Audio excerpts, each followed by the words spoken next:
Lisa is the executive director of bKind, a not-for-profit organization that specializes on trauma to triumphs. The name alone is saying something. For the past 20 years, she has served New York City communities and schools, Lincoln Square Neighborhood Center, New York Cares, New York State Education Department, Gilda's Club. She also has worked with Inhale and Exhale, Womankind, known as New York Asian Women Center, Sanctuaries for Families, Henry Street Settlement, and of course, National Organizations for Women. She is an awesome mom, a great friend, and I'm grateful to have her as my guest. Hi, everybody. Welcome to Esther Yang Friends. And my guest today is Lisa Mehos. So, Lisa, you founded another not-for-profit organization. So tell us about bKind. Thank you, Esther. As you know, you're one of my favorite people who I admire the most. So it's a pleasure to be here. Yes, so we incorporated bKind, officially called Trauma to Triumphs, and several years ago. And I had been working, I left my career in the business world when my children were little to start, to continue working with housing facilities for children and also mothers. And I ended up teaching your kids, because you're a mother too. Yes, and my daughter loves you. Yeah, awesome kids, awesome kids. They're just amazing. And they volunteered with me, like even through, I know. It's amazing. 2020, pushing shopping carts around as soon as the city shut down. So yes, when they were little, about 4 and 6 years old, maybe a little bit younger, and then when they went into preschool, I started implementing yoga for children at their preschool, and then sort of continued to do that for a number of years, working with their first principal, who's amazing, Sandra Lopez. She now works with the Board of Education. So, wait. So you're also a yoga teacher? Oh, yes. Lately, I haven't had time for that, but yes. But in the old, your kids, how old are your kids now? They're way older than not elementary kids. They're going on, 16 and 14. Wow. So this was all about 10 years ago. That's really good. And then, so what made you do the not-for-profit bKind? First of all, it's just for some reason, for as long as I can remember in my life, I've always just had this very strong belief that people are born equal, and every human's God-given or birthright, whatever you would like to call it, to be treated with equality and dignity and respect. And since I was born white and had an education, it's not fair. That doesn't make someone who doesn't have access to those tools. But not everybody that are white as nice as you. How's that? That's so sweet. Thank you. I feel very privileged that I'm doing all this, but not everybody's like that, Lisa. Oh, thank you so much, Esther. I know. And I think that's what drove me even more, because not everybody agreed with me, in fact. And so it drove me to do everything in my power to provide resources and tools and support and kindness to other people who were born into families into low-income neighborhoods or, didn't have the resources. So what is your website for bKind? The website is kindnyc.org, KINDNYC.org. And then you do not just bKind. I know you've invited me so many times. We've done self-defense course together, but you also offer acupunctures there. You've done a lot of stuff for bKind. Yes, it sort of evolved. So when it started several years ago, once I realized I could turn my passion and my beliefs into a full-time job, whereas before I was just doing it, volunteering all my life since my teens.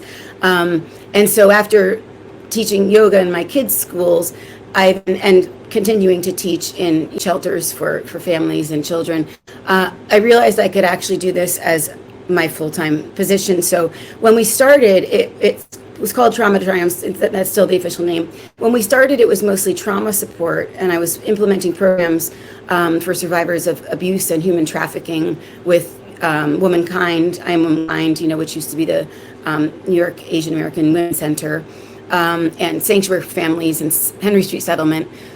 for mental health support as well.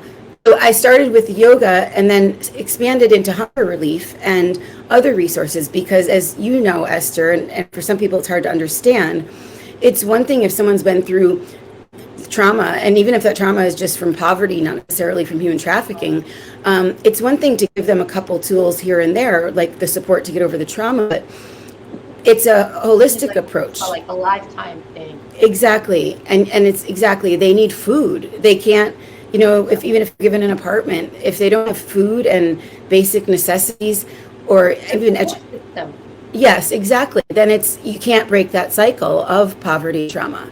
So that's how we expanded into doing everything else, which includes food rescue, and as you said, like wellness programs, yoga, tai chi, acupuncture, and now gardening. We have a children's gardening project where they grow their own. Yeah, I want to talk to you about that. You also did it for the summer program. I think some people don't realize you partner up. You partner up with other organizations to do things in the park.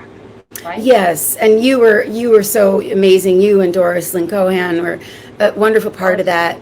Yeah, and we're doing that again this summer, which is also so much for us to catch up on. But this year, one of the things we are doing is, in addition to the yoga and safety, the gardening project will be really fun because I have one for kids, but it's also, you're the expert there too, and it just teaches them. My daughter called me, I have a black thumb. Oh, I have a black thumb too, but you're the expert with kids, I meant. I have a black thumb. But, so far we actually did seeds for a watermelon and it grew new. Wow. I was like shocked. It is shocking, right? But I can't believe it. I was like, oh my God, I think I'm more excited about it than with the kids because we put down like broccoli. I was like, oh, seeds, they're going to die. But a week later, they grew. The silkworm. We have STEM program, and we just gave silkworm for all the kids, the boy and the girl. They are cocooning to become like all these silk filaments. We go like, whoa! I thought that's another. I don't know, another. I love that. Wait, you mean where they turn into caterpillars? They turn. I think silkworm turns into moth. Oh, okay. Because I did a similar thing with my kids, and then with their classmates when they were in kindergarten. But yeah, we grew like the larva, and then it turned similar. That one becomes butterfly. That one's much more fun. But watching the cocoon, like one of the parents actually videotaped it just now, and just watching the cocoon being made was very impressive. It's so amazing. I mean, like life in nature, and this, like it's so, and that's what I love. Every time I leave you, Esther, I have so much energy, and I'm like, the whole world is even more beautiful. And anyway, but it's just like there are things in life that are miraculous, and it's sometimes we can forget unless we do projects like you just mentioned. So be kind. And so what have you been up to? Besides being, being an advocate, I mean, one thing that impressed me about you start your not-for-profit.